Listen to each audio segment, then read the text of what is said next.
Przez większą część wojny węgierscy Żydzi byli względnie bezpieczni. Ich sytuacja diametralnie zmieniła się z początkiem 1944 roku. W tym czasie próbujący odwrócić sojusze Węgry zostały zajęte przez Wehrmacht, dzięki czemu Niemcy mogli przystąpić do wymordowania dotychczas niedostępnej społeczności. W ludobójczą operację zaangażowano prawdziwych ekspertów do spraw zagłady, takich jak Adolf Eichmann, Rudolf Höss czy Otto Moll.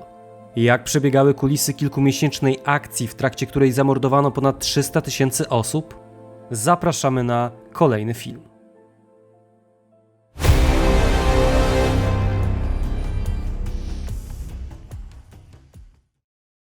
Partnerem kanału Okupowana Polska jest sklep Militaria.pl.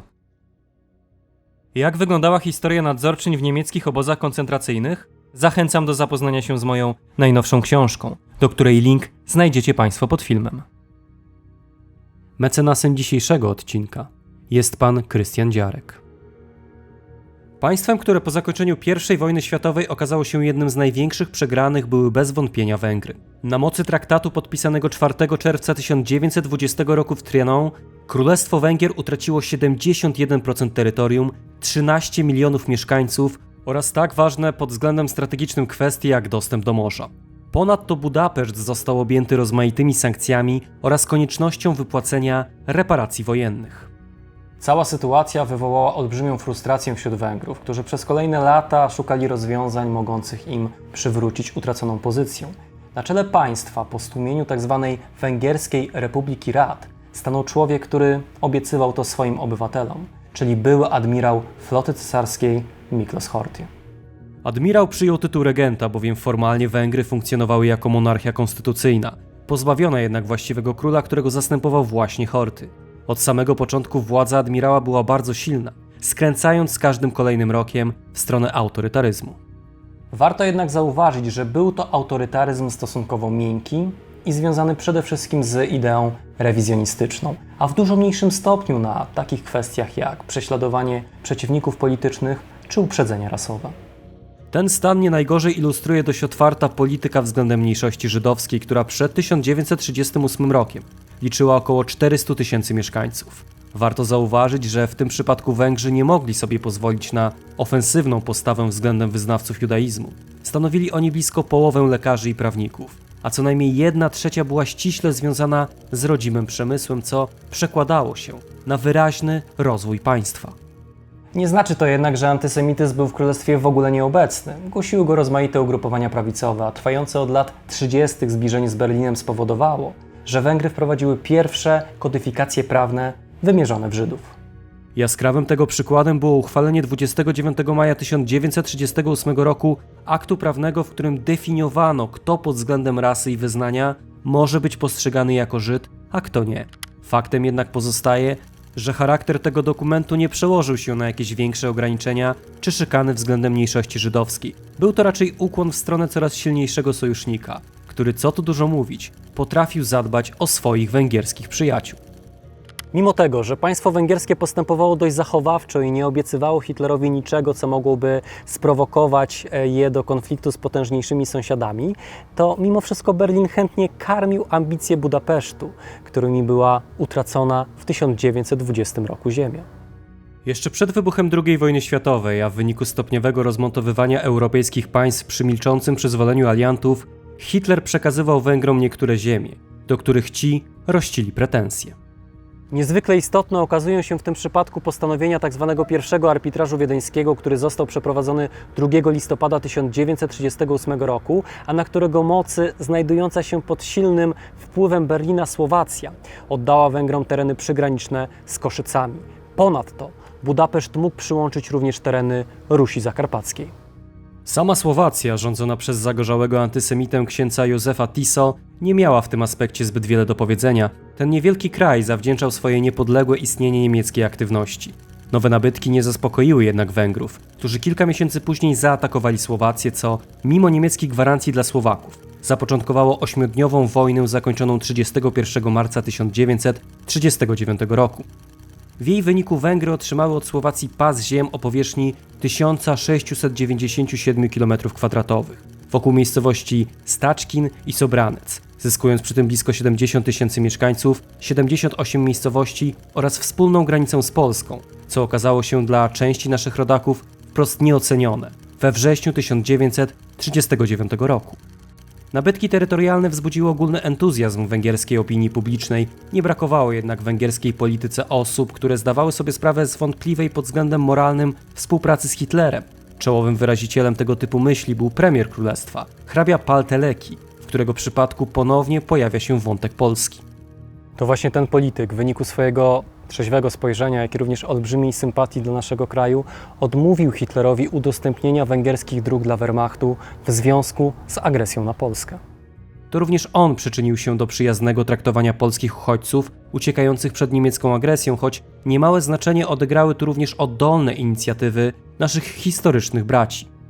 Mimo wszystko postawa Telekiego była raczej odosobniona, szczególnie w kręgach rządzących Węgrami, które coraz bardziej zbliżały się do Berlina, czego najlepszym przykładem był akces do Paktu Trzech i udział w agresji na Jugosławię. Poczciwy, szlachetny i honorowy Teleki nie był w stanie tego znieść. 3 kwietnia 1941 roku na wieść o wkroczeniu Niemców na tereny Węgier popełnił samobójstwo, a w swoim pożegnalnym liście napisał: Naród czuje, że straciliśmy nasz honor, sprzymierzyliśmy się z draniami, staniemy się narodem śmieci. Ja jestem temu winny. Postawa Telekiego była czymś absolutnie wyjątkowym w tym piekielnym okresie II wojny światowej. Nowym premierem wybrano wyjątkowo proniemieckiego László Bardoszkiego, który nie miał żadnych oporów przed tym, aby wysłać węgierskie wojska na Jugosławię. W wyniku tej agresji Węgry otrzymały kolejne nabytki terytorialne, na których doszło zresztą do masakr wymierzonych w Serbów oraz Żydów. Sojusz z Hitlerem miał również swoją cenę, którą z jednej strony był udział w operacji Barbarossa, a z drugiej wydanie kolejnych aktów prawnych wymierzonych węgierskich Żydów. W wyniku nabytków terytorialnych ich liczba niemal się podwoiła, sięgając aż 721 000 osób. Ponadto za Żydów uznano kolejne 62 000 konwertytów. Ponadto węgierska żandarmeria prowadziła rozmaite operacje pacyfikacyjne, porządkowe i wysiedleńcze, m.in. na terenie Rusi Zakarpackiej, skąd po rozpoczęciu wojny niemiecko-sowieckiej wysiedlono 20 000 Żydów nieposiadających węgierskich dokumentów. Ich miejscem docelowym były tereny Podola, gdzie operowały w tym czasie jednostki Einsatzgruppe C. Ich głównym zadaniem była eksterminacja Żydów na tyłach frontu. Wygnańcy, którzy znaleźli się w zasięgu Niemców, zostali zamordowani, a liczbę ofiar szacuje się nawet na 15 000 osób. O ile przez pierwsze miesiące trwania wojny niemiecko-sowieckiej Węgry mogły być w miarę zadowolone z sojuszu, jaki nawiązały z Hitlerem, o tyle wraz z zatrzymaniem się ofensywy pod Moskwą i przyłączeniem się do wojny Stanów Zjednoczonych, entuzjazm Budapesztu wyraźnie osłabł. Już w marcu 1942 roku z urzędem pożegnał się dotychczasowy premier, a misję formowania nowego rządu przekazano Miklósowi Kalejemu. Nie oznaczało to rzecz jasna porzucenia niemieckiego sojusznika, w dalszym ciągu biorąc udział w walkach na wschodzie. Ale Węgry zdecydowanie nie były już tak uległe i skore do ustępstw na rzecz Berlina. Najlepszym tego przykładem był fakt, że mimo rozpoczęcia ostatecznego rozwiązania kwestii żydowskiej i uruchomienia obozów zagłady, Węgry nie zgodziły się na to, aby deportować swoich żydowskich obywateli. Prawdopodobnie pierwszą otwartą propozycję przyłączenia się do ludobójczej akcji Niemcy wystosowali względem węgierskiego ministra spraw zagranicznych Dymesz Tojaja już we wrześniu 1942 roku. Budapeszt nie był jednak zainteresowany udziałem w Holokauście. Podobnie zakończyło się spotkanie przeprowadzone 17 kwietnia 1943 roku na zamku Klesheim, podczas którego Hitler zachęcał Horthyego, by ten przyłączył się do realizacji ostatecznego rozwiązania. Samo spotkanie jest ważne również pod tym względem, że jasno pokazuje, iż Hitler doskonale zdawał sobie sprawę z trwającej zagłady Żydów, wprost mówiąc regentowi o konieczności ich unicestwienia. Admirał pozostawał jednak nieugięty.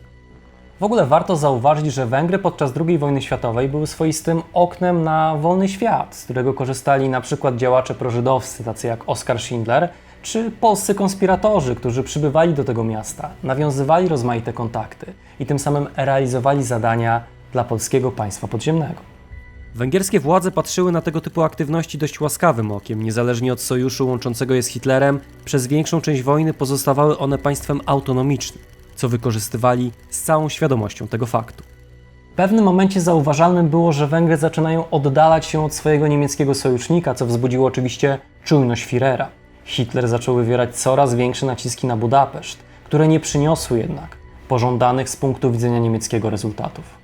Führer zaaranżował zatem kolejne spotkanie z Horthym, które przeprowadzono 15 marca 1944 roku. Tym razem przebiegało ono w nerwowej, żeby nie powiedzieć prostackiej atmosferze. Hitler wprost nakazywał Horthy'emu, by ten powierzył formowanie rządu komuś bardziej życzliwemu Rzeszy i przede wszystkim otwartemu na deportację Żydów.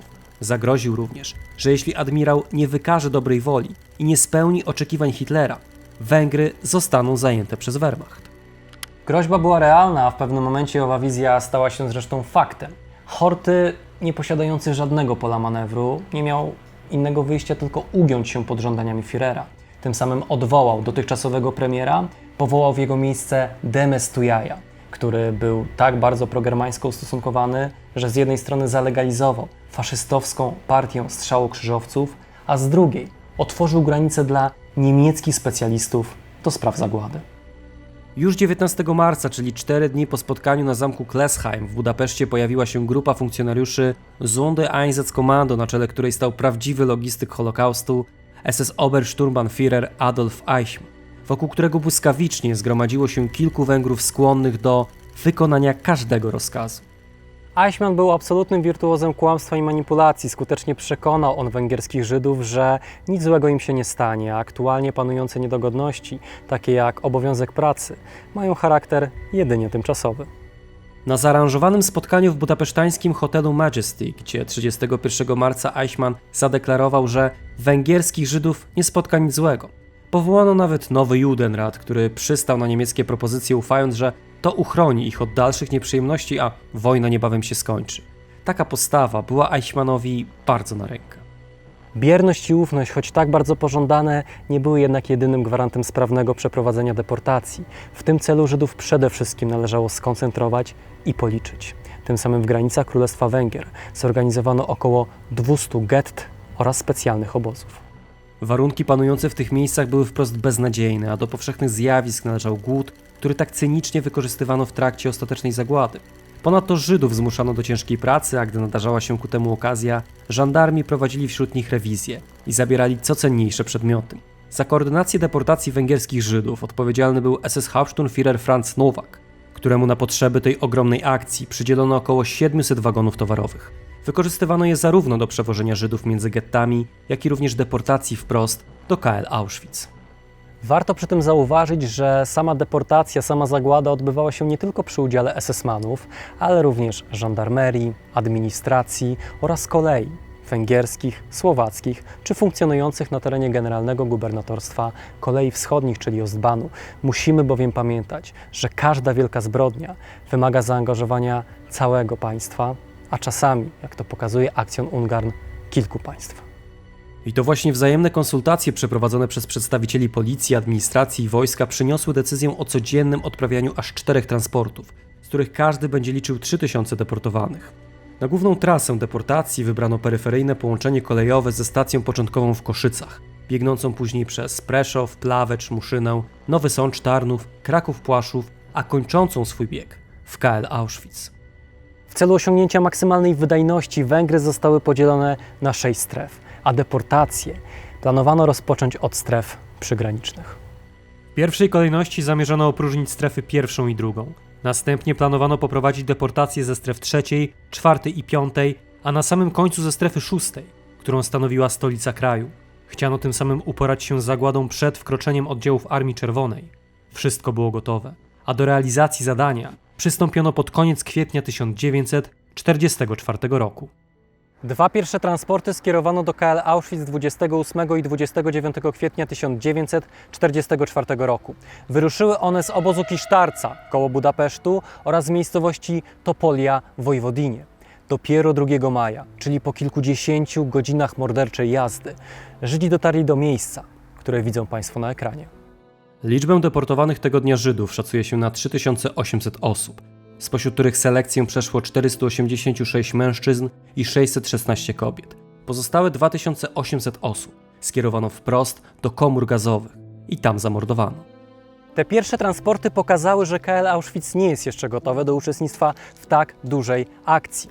Organizacja na terenie właściwego obozu pozostawiała wiele do życzenia. Wciąż nieukończona pozostawała bocznica kolejowa na terenie Birkenau.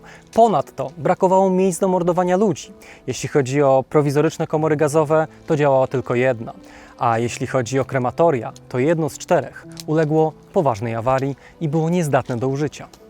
Wzbudziło to olbrzymią irytację inicjatorów Aktion Ungarn, którzy obwinili za ten stan ówczesnego komendanta obozu Artura Liebehänschla. Nie było jednak czasu na to, aby roztkliwiać się nad problemami obozu, tylko powierzyć jego reorganizację komuś, będącego w stanie poradzić sobie z tym niełatwym zadaniem. Tym kimś był pierwszy komendant KL Auschwitz, Rudolf Ferdinand Höss, którego sprowadzono z Oranienburga już 9 maja. Do powierzonych obowiązków Rudolf Höss przystąpił bardzo energicznie. Nie tylko ukończył budowę rampy na terenie Birkenau, ale również nakazał uruchomić drugą prowizoryczną komorę gazową, czyli Biały Domek. Höss podjął również decyzję o wykopaniu w pobliżu komór specjalnych dołów spaleniskowych, które miały usprawnić zacieranie śladów zbrodni w obliczu ograniczonych możliwości krematoriów. Ponadto 26 maja 1944 roku otrzymano zgodę na ustawienie 3 baraków stajennych, w których nakazywano rozbierać się deportowanym przed zamordowaniem ich w komorach gazowych. Niemniej ważną decyzją podjętą przez komendanta było również sformowanie odpowiedniego personelu. Dobrym tego przykładem było sprowadzenie z Gliwic do Birkenau Otto Molla, który miał już naprawdę bardzo duże doświadczenie w paleniu zwłok pomordowanych więźniów. Do jego dyspozycji oddano oczywiście oddziały Sonderkommando, których liczebność zwiększono z 420 do 620 osób. Ponadto niemałą pomocą służył Mollowi ewakuowany z Majdanka szef tamtejszego krematorium Erich Muswelt. Dzięki temu można było przystąpić do realizacji zadania. Główna faza deportacji węgierskich Żydów rozpoczęła się 14 maja i trwała przez kolejne 2 miesiące, a mówiąc precyzyjnie do 9 lipca 1944 roku. Pierwsze 2 transporty wysłano z get w Nyíregyháza i Munkaczu. Dotarły one do Koszyc, gdzie doszło do pierwszych pobić i rabunków na wysiedlanych, dokonanych jeszcze przez węgierskich żandarmów. Jak zapamiętała Istvana Sarkanytus, w Koszycach żandarmi przekazali nasz transport SS, tam jeszcze po raz ostatni mogli się wyszaleć. Zabierali wszystko, cokolwiek znaleźli, obrączki czy jakieś tam inne drobne kosztowności. Z mojej szyi ściągnęli jedyną już wówczas pamiątkę po moim bracie, srebrny, bezwartościowy łańcuszek. Sprawiło mi to wielki ból, ponieważ wydawało mi się, że jest to jedyna dotykalna więź pomiędzy nami. Gdy transport przejęli Niemcy, poprowadzili go przez góry. Mimo specjalnego charakteru operacji, wciąż priorytetowe pozostawały jednak kwestie wojskowe, w związku z czym transport z wysiedlanymi Żydami musiał ustępować innym pociągom. Ta sytuacja spowodowała, że trasa z Koszyc do KL Auschwitz zajęła aż 2 dni, choć teoretycznie nie powinna przekraczać 14 godzin. Z tego też powodu Żydzi, jadący po 70 osób w wagonie, przybywali na rampę całkowicie wycieńczeni i głodni, co samo w sobie zdecydowanie ułatwiło Niemcom realizowanie głównego elementu akcji. Gdy Żydzi pojawiali się na obozowej rampie, czekali już na nich SS-mani oraz więźniowie wyznaczeni do zaopiekowania się ich bagażem, do którego pozostawienia nawoływano niezwłocznie po opuszczeniu wagonów. Warto przy tym zwrócić uwagę na jeden bardzo ważny element procedury. Zasadniczo Niemcy postępowali z nowo przybyłymi bardzo łagodnie. Nie tylko nie stosowali przemocy, ale potrafili być również dość kulturalni. Ten cynizm miał oczywiście jeden konkretny cel – uniknięcie paniki i oporu, który, jakkolwiek szybko mógł być stłumiony, skomplikowałby całą selekcję, która miała przebiegać jak najszybciej i jak najsprawniej. Co mogli usłyszeć deportowani do KL Auschwitz? Przede wszystkim to, że zaraz zostaną doprowadzeni do łaźni, po której otrzymają talerz pożywnej zupy, po czym zostaną skierowani do baraków, skąd wyruszą do odpowiedniej pracy. Zmęczeni i głodni Żydzi najczęściej nie myśleli o niczym innym, tylko o obiecanym posiłku, a gdy już ktoś zapytał o odebrany mu bagaż, otrzymywał odpowiedź, że zostanie mu zwrócony niebawem, jutro lub w jakiś konkretny, choć oczywiście zmyślony, dzień tygodnia. Ewentualne wątpliwości skutecznie niwelowała obecność więźniów, którzy najczęściej nie wyprowadzali z błędów tych, którzy zostali deportowani do KL Auschwitz, a na wszelkie rzucane z tłumu pytania odpowiadali bardzo lakonicznie. W trakcie selekcji do łaźni, a w rzeczywistości komór gazowych kierowano osoby starsze, niezdolne do pracy oraz dzieci. Do pracy oddelegowywano jedynie młodych i silnych Żydów, którzy rzadko kiedy przekraczali 40 rok życia. Za decyzję odpowiadali oficerowie SS oraz lekarze i choć najczęściej przywoływanym nazwiskiem jest Józef Mengele, to rzecz jasna nie mógł on być obecny podczas każdej selekcji. Faktem jednak pozostaje, że Mengele pojawiał się na rampie w Birkenau bardzo często, głównie celem wychwycenia z tłumu bliźniaków oraz karłów, którzy następnie mieli posłużyć mu w jego pseudomedycznych eksperymentach. Warto jednak zauważyć, że Mengele oczywiście nie bywał tam codziennie, nie mógł, nie był w stanie. Za to zamiast niego pojawiali się tam różni lekarze, często w towarzystwie aptekarzy czy dentystów. Ile trwała selekcja jednego człowieka? Maksymalnie kilkadziesiąt sekund. Po niemiecku, rzadziej węgiersku zadawano pytanie o wiek i stan zdrowia. Trudno oczywiście odgadnąć, jakie kryteria przyjmowali tutaj Niemcy, aczkolwiek wydaje się, że kwestia wieku była tą najbardziej decydującą. Tak czy inaczej, w ciągu dosłownie chwili podejmowano decyzję o dalszych losach deportowanych. Matki celowo odbierano dzieciom i dołączano je do babci, aby sprawiać wrażenie, że nie pozostają one bez opieki. W rzeczywistości jednak łączono w grupy tych, dla których nie przewidywano żadnej nadziei. Następnie formowano ich w kolumny i kierowano w stronę wybranych komór gazowych, które eufemistycznie i dla uśpienia czujności nazywano łaźniami. Drogi, którą przebywali wyznaczeni na śmierć, nie musimy wizualizować w głowie. Do naszych czasów zachował się bowiem album, w którym gromadzono zdjęcia wykonane w tamtym czasie. Historia tego albumu jest niezwykle fascynująca. Osobliwa kolekcja została odnaleziona przez jedną z więźniarek, Lili Jakob, w baraku na terenie obozu koncentracyjnego Mittelbau. Sam album składa się z około 200 zdjęć wykonanych 26 maja 1944 roku. Fotografie przedstawiają całą drogę na zagładę, począwszy od przybycia do Birkenau, selekcji na rampie kolejowej, aż do chwili przejścia wybranych na śmierć w pobliże krematorium. Kolekcję zamyka niejako zdjęcie, na którym widzimy pustą rampę z bagażami pomordowanych węgierskich Żydów. Za wykonanie zdjęć odpowiadał jeden z kierowników obozowej służby rozpoznawczej, Ernst Hoffmann albo Bernhard Walter. Osobliwa kolekcja została skopiowana, a w 1980 roku oryginały zostały przekazane do Instytutu Yad Vashem w Jerozolimie i stanowią dzisiaj absolutnie fundamentalne źródło ikonograficzne do poznania historii Aktion Ungarn. Spośród 430 000 węgierskich Żydów deportowanych do KL Auschwitz śmierć poniosło około 330 000. Jak wyglądał los tych, którzy pomyślnie przeszli selekcję? Przede wszystkim skoszarowano ich na terenie Birkenau, a mówiąc precyzyjnie, w tzw. barakach obozów przejściowych, na odcinkach B2C, B2E i B3. Warunki panujące w tych miejscach były charakterystyczne dla całego Birkenau, chociaż wyjątkowo źle było na odcinku B3, nazywanym Meksykiem, w którym oddano baraki bez utwardzonej powierzchni, a nawet bez prycz. 100 000 więźniów, którzy pomyślnie przeszli selekcję, była zbyt duża na ówczesne potrzeby KL Auschwitz. W związku z tym podjęto decyzję o przeniesieniu węgierskich Żydów do innych obozów koncentracyjnych i wykorzystaniu ich w tamtejszych fabrykach. Skala operacji była szeroko zakrojona, a transporty odchodziły do takich miejsc jak Bergen-Belsen, Ravensbrück, Buchenwald, Allendorf czy Gelsenkirchen. Wcześniej wspomniałem, że ostatecznie w granicach Królestwa Węgier znalazło się ponad 800 000 Żydów, jednakże do Auschwitz trafiła tylko lub aż połowa. Skąd ta liczba? Ano stąd, że z początkiem lipca 1944 roku admirał Horthy postanowił przeciwstawić się Hitlerowi i wstrzymał deportację do niemieckiej fabryki śmierci. Wynikało to nie tylko z przerażenia skalą zbrodni i świadomością zaangażowania w nią Węgrów, ale również, czy może przede wszystkim, świadomością nadciągającej dla Niemców klęski, a tym samym znalezienia się, podobnie jak 30 lat wcześniej, w obozie przegranych. Istotne w podjęciu decyzji o wstrzymaniu deportacji były również międzynarodowe naciski wywierane na Budapeszt. Ostatni transport do KL Auschwitz wyruszył 9 lipca, po czym nastąpiło wstrzymanie deportacji i gra na zwłokę trwająca w zasadzie do końca sierpnia, kiedy to Miklos Horthy postanowił odwołać dotychczasowego premiera, powołać kolejnego, jednakże to jeszcze odbywało się w porozumieniu z Hitlerem i co najważniejsze, przy pozostawieniu węgierskich oddziałów na froncie wschodnim. Równolegle jednak Horthy coraz bardziej starał się wycofać Węgrów z wojny i prowadził rozmowy z Wielką Brytanią i Francją, które sugerowały rozpoczęcie rokowań z Sowietami. Przeprowadzono je dopiero 28 września, a zakończono 11 października 1944 roku przyjęciem sowieckich warunków. 15 października Horthy ogłosił decyzję o wycofaniu się z wojny, co przyniosło natychmiastową reakcję Niemców. Nazajutrz po ogłoszeniu decyzji na Węgrzech przeprowadzono zamach stanu inspirowany przez Berlin, w wyniku którego władzę przejęła wspomniana trochę wcześniej faszystowska partia strzałokrzyżowców, na czele której stał Ferenc Szélesi. Ponadto na Węgry wkroczyły oddziały Wehrmachtu, które stanowiły niejako gwarancję utrzymania władzy dla węgierskiego faszysty. Radykalna zmiana na szczeblach władzy przyniosła natychmiastowe represje wymierzone w Żydów, którzy w tym czasie znajdowali się przede wszystkim w Budapeszcie. Powszechne były łapanki, pobicia i grabieże, które ułatwiał specjalny system oznaczeń żydowskich nieruchomości oraz deportację do obozów koncentracyjnych.